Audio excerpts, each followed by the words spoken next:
श्री पप्पू यादव जी, धन्यवाद। धन्यवाद अध्यक्ष जी। मैं आभार प्रकट करता हूं और माननीय राष्ट्रपति महोदय जी के अभिभाषण पर बोलने के लिए खड़ा हूं। एक कहावत है हम लोग के बिहार में, सूप बाजत बाजत चलनियो बाजा, भाग गए वो। और हमाम में सब नंगे, हट डाल पर उल्लू बैठा, अंजामे गुलिस्ता क्या होगा। इन लोगों के कैरेक्टर को अभी हम बोलेंगे नहीं, वो चले गए। तो इन लोगों को हम इतना से जानते हैं, क्या क्या बोलते हैं ये, क्या क्या करते हैं झारखंड में, और कहाँ इनका ननिहाल खानदान, सब हमको बोलना नहीं चाहिए। महोदय, हम शुरू करते हैं। बार बार चर्चा होती है बिहार की। प्रधानमंत्री जब से आए, अभी परसों प्रधानमंत्री जी ने कमला नगर में बोला कि हम इमरजेंसी में यहीं रहते थे और जमुना का पानी हम पीते हैं डेली। आप रिकॉर्ड उठा के परसों के स्पीच का सुनिए कि हम जमुना का पानी पीते हैं, हम कमला नगर में ही रहते थे। प्रधानमंत्री जी हमारे कहाँ कहाँ रहते थे, कहाँ नहीं रहते थे, हमको आज तक समझ में नहीं आई कि गुजरात, जो गांधी और पटेल के गुजरात, जो मोहब्बत की नगरी और लोकतांत्रिक व्यवस्था में वसुधैव कुटुंबकम और मानवता के लिए जो प्रतीक थे, आज वो गुजरात गांधी से हटा करके, पटेल से हटाकर उनको नाथूराम गोडसे और नए गुजरात की परिभाषा से परिभाषित की गई, शुरुआत किया गया। और जब आए तो उन्होंने काला धन, जाली नोट, 15 लाख रुपया से शुरू की, 2 करोड़ नौकरी, नोटबंदी, जीएसटी, आप उठा करके देख लें। एक भी वादे पर दोबारा, इतना प्रधानमंत्री की नोटबंदी सबसे अहम घोषणा थी, आज तक दोबारा चर्चा इस सदन में नहीं हुई कि नोटबंदी से किनको बेनिफिट मिला, किनको नहीं मिला, नोटबंदी से देश और किसान और महिलाओं की कितनी क्षति हुई, व्यापारियों की कितनी क्षति हुई और मजदूरों के हालात क्या हुए। अध्यक्ष महोदय, जीएसटी के को आप उठा के देख लीजिए, हर व्यक्ति के जेब से पेन, कलम, दवात, पेंसिल, चाय पत्ती, नमक, तेल, सब्जी, दाल, साड़ी, चप्पल, सब चीज पर 3 गुना जीएसटी। ये पैसा मिडिल क्लास के नीचे से लिया जा रहा है। पूरे देश में मिडिल क्लास के पास पैसे नहीं बचे, ना तो नोटबंदी के बाद और ना इतने करे जीएसटी लागू होने के बाद। तो नोटबंदी और जीएसटी को आधार कहा था। लोग कहते हैं हंडी के एक चावल से पता चलती है कि चावल पक गई। अब प्रधानमंत्री जी तिबारा आ गए, 3 बार देश के लोगों ने इन्हें बनाया।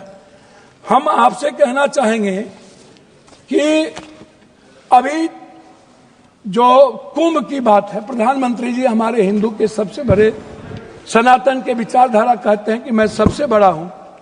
मैं एक बाबा का नाम नहीं लूंगा लेकिन कोट करता हूं। उन्होंने कहा कि जो जो लोग मरे हैं वो मोक्ष चलेगा। तो मैं चाहता हूं कि लगभग बाबा और नागा, जो नेता वहां जाते हैं और जो बड़े पैसे वाला, उनको भी डुबकी लगा के मर जाना चाहिए ताकि इन लोगों का कल्याण हो जाए। ये मोक्ष पे चले जाए। भैया सुनिए, मोक्ष में चले जाएं। बाबा लोग वो बोलते हैं कि बाबा ने कहा कि मोक्ष में चले गए, तो मैं चाह रहा हूं कि ऐसे बाबाओं को मोक्ष में चला जाना चाहिए।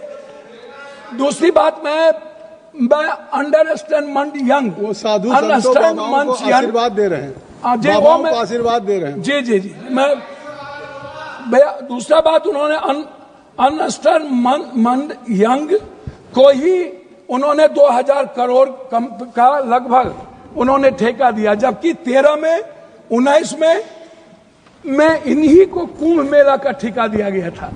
4 लोग लगे, सारे मैनेजमेंट, टेक्निकल मैनेजमेंट से लेकर के ये सारे चीज इन्हीं को था। ये कौन है, इन पर क्या इंक्वायरी होगी? अध्यक्ष महोदय, 487 करोड़ का बजट हुआ करता था नेहरू जी के समय, और अब 10,000 करोड़ का बजट है सिर्फ एक कुंभ मेला का। जब नेहरू जी के समय कुंभ में लोग मरे थे तो गिनती थी। जब दुनिया में सोशल मीडिया, इतने बड़े मीडिया प्लेटफॉर्म पे इतना बड़ा बड़ा हमारा मीडिया है, सब कुछ है, एक बार गिनती नहीं हुई, जबकि 600 से लगभग लोगों का कहना है, वहां आंखों देखे, मेरा नहीं कहना है, कि 300 और 600 के लगभग लोगों की लाशें गई और उसको हिंदू रीति से नहीं जलाया गया। क्या हमारे संस्कार इतने गिर गए कि हम हिंदू रीति से उसके लाश को भी नहीं जलाए? इस जानकारी का कोई आधार है? अब मैं दूसरी बात नहीं करूंगा पप्पू जी, मैं दूसरी बात, अगर इस पार्लियामेंट से कहेंगे इतनी बड़ी संख्या, इस जानकारी का आधार देंगे या आप ये कह देंगे आधार ही के रूप में 300 और 600 लोग मर गए? हुजूर, मैं क्या कह, तो आप हमारे संरक्षक है, गार्जियन है, मैं अपनी बात उनके द्वारा कह रहा हूं। दूसरी बात, महोदय राष्ट्रपति भाषण में रोजगार की, नौकरी की, बीपीएससी का, यूपीएससी का, एसएससी का, नीट का, जो लगातार हमारे नेता राहुल गांधी इस सवाल को लेके बोलते रहे। बीपीएससी में हमारे बिहार के बच्चों को मारा गया, लगातार धरना पे हैं, हम कोर्ट गए, लगभग पेपर क्वेश्चन लीक आउट होता है इस देश में। क्या कभी किसी पेपर, क्या कभी मिडिल क्लास या ओबीसी या ईबीसी का बेटा अब कभी नौकरी कर पाएगा? 3 बार प्रधानमंत्री रहते हुए आदरणीय प्रधानमंत्री जी के कार्यकाल में रेलवे की वैकेंसी नहीं निकली, बैंकिंग की वैकेंसी नहीं निकली, लगभग अग्निवीर हो गया। और इतना ही नहीं, नियोजित और संविदा की खेती होगी, परमानेंट नौकरी अब नहीं मिलेगा, नौकरी लगभग प्राइवेट की ओर चला गया। तो प्राइवेट में तो अध्यक्ष जी आरक्षण है नहीं, तो ओबीसी, ईबीसी, एसटी, एससी का बच्चा तो गया। आपने तो हमला कर दिया है आरक्षण पर, 67% आरक्षण नहीं देंगे। अब जाति जनगणना की बात बीजेपी के मुंह से शोभा नहीं देती। मैं कुछ और नहीं कहूंगा, मैं सिर्फ इतना कहूंगा बिहार के बारे में कि जब बिहार की चर्चा होती है, जब ये लोग करते हैं, अभी मैं आपको एक ऐसा चीज दूंगा अध्यक्ष महोदय, एड्रल इंडस्ट्रियल सॉल्यूशन कंपनी, ये निजी कंपनी में सहारा इंडिया भी आता था। सहारा इंडिया लगभग 3 करोड़ लोगों का पैसा अभी झारखंड, आप तो किसी भी स्टेट के साथ सौतेलेपन का व्यवहार करते हैं। आप तेलंगाना देखिए, बेंगलोर देखिए, झारखंड देखिए, झारखंड का आप जीएसटी का पैसा नहीं देते हैं। झारखंड की बंद पड़ी फैक्ट्रियों का आपके रीजन में बंद हुआ। झारखंड में आप, झारखंड की इकोनॉमी की स्थिति क्या है, आप उस पर चर्चा नहीं करते हैं। आप बंगाल पे भी चर्चा नहीं करते हैं। बिहार की जीएसटी का पैसा नहीं मिलता है। तो जो लोग ये बात उठाते हैं, मेरा कहना क्या है अध्यक्ष महोदय, कि एजुकेशन पर कितना बजट आप देखेंगे, ये मेरे पास है महोदय, 2014 में 7.4, 2024 घट के हो गया 6.4, 19 में 2020-21 में 6.6 की गिरावट आ गई आर्थिक विकास दर में। महंगाई की स्थिति आप देख लीजिए सर, ये कहते हैं ना, लगभग 84 से 86 करोड़ को आप कौन सा चावल दे रहे हैं आजादी के बाद? कौन सा? 84 करोड़ 5 लाख चावल पर यह देश पैदा हुआ है। हम 140 में 84 करोड़ जीडीपी की बात करने वाला है। हम उनसे पूछना चाहेंगे कि मेरे रुपये की गिरावट कितनी है, मेरी वैल्यू कितनी है, कृपया और पर कैपिटा इनकम। सर वही हम आपसे है। 9 मिनट हो गया। 9 मिनट। सर मैं बिहार के बारे में कह के बात करता हूं, जब आप कह रहे हैं तो मेरा कहना आपसे ये है, अभी तक भी तो आप बिहार, मेरा कहना ये है कि आप की जो विदेश नीति है, अभी बांग्लादेश, सर वही आ रहा हूं सर, बांग्लादेश गए थे आईएसआई के चीफ, 3 दिन वहां रहे। भूटान की आधी सरकार चीन में थी। हमारे प्रधानमंत्री बहुत मजबूत हैं। नेपाल के बॉर्डर पर पूरा का पूरा चीन का एयरपोर्ट बन गया, पूरा।